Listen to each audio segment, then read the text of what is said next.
সেই সঙ্গে তিনি কয়েকটি প্রায় 10টি কলেজে মানে বিশ্ববিদ্যালয়ের কথা বললেন, তাদের বেহাল অবস্থার কথাও তিনি বললেন। যে যেমন আমরা দেখতে পাচ্ছি দার্জিলিং হিল ইউনিভার্সিটি, যার ছাত্র সংখ্যা 39 জন, যেখানে হচ্ছে তার অবস্থান হচ্ছে একটি আইআইটি কলেজের মধ্যে, যেখানে বিদ্যুৎ নেই, এমনকি যাওয়ার রাস্তাও নেই। কি বলবেন? ওটা আইটিআই কলেজের মধ্যে, ওখানে আইআইটি নেই, ওখানে আইটিআই কলেজ আছে। আরে আগে করেছে কি, একটা ফাঁকা জায়গা পেলে একটা ইউনিভার্সিটি খুলে দিয়েছে। এক সময় সিনিয়র টিচাররা ভয়ের চোটে বিকাশ ভবনের ধারে কাছে যেত না, ধরে না ভাইস চ্যান্সেলর বানিয়ে দেয়। ফলে প্রত্যেকেই একটা আতঙ্কের মধ্যে ছিল। এত কটা ইউনিভার্সিটি খুলেছে, তার না আছে কোনো জায়গা, না কোনো পরিকাঠামো, না হয়েছে শিক্ষক নিয়োগ, না কিছু। যা খুশি তাই করে গেছে। তো বিভিন্ন কলেজগুলোকে তার পরিকাঠামো উন্নয়ন ছাড়া ইউনিভার্সিটি বানিয়ে ফেলেছে।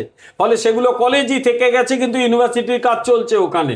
আর সবচেয়ে বড় ধরা যাক গ্রিন ইউনিভার্সিটি বলে একটা ইউনিভার্সিটি বলে করছে তারকেশ্বরে। সেই ইউনিভার্সিটি একটা শিক্ষক নিয়োগ হয়েছে, হয়নি। হরিচাঁদ গুরুচাঁদ ইউনিভার্সিটি একটা শিক্ষক নিয়োগ হয়েছে, হয়নি। এইভাবে অধিকাংশ না, কিচ্ছু হয়নি, নাথিং। কিছু জায়গায় আবার বাড়ি তুলেছে, ওগুলো টাকা পয়সা তোলার জন্য, ওগুলো পার্সেন্টেজ খেয়েছে। বাকি কিচ্ছু হয়নি। কোথাও ভাইস চ্যান্সেলর নিয়োগ করেছে, কোথাও সেটাও হয়নি। ফলে সব মিলিয়ে এই ইউনিভার্সিটিগুলো যেন একটা ছেলে খেলার আরে এগুলো ইউনিভার্সিটি, বিশ্ববিদ্যালয়। এখনকার নতুন নিয়মে কলেজ বিশ্ববিদ্যালয়ে ছেলেমেয়েরা কলেজে 4 বছর থাকবে, ইউনিভার্সিটিতে 1 বছর থাকবে। কলেজের পরিকাঠামো দেখলে আরো চোখ দিয়ে জল আসবে।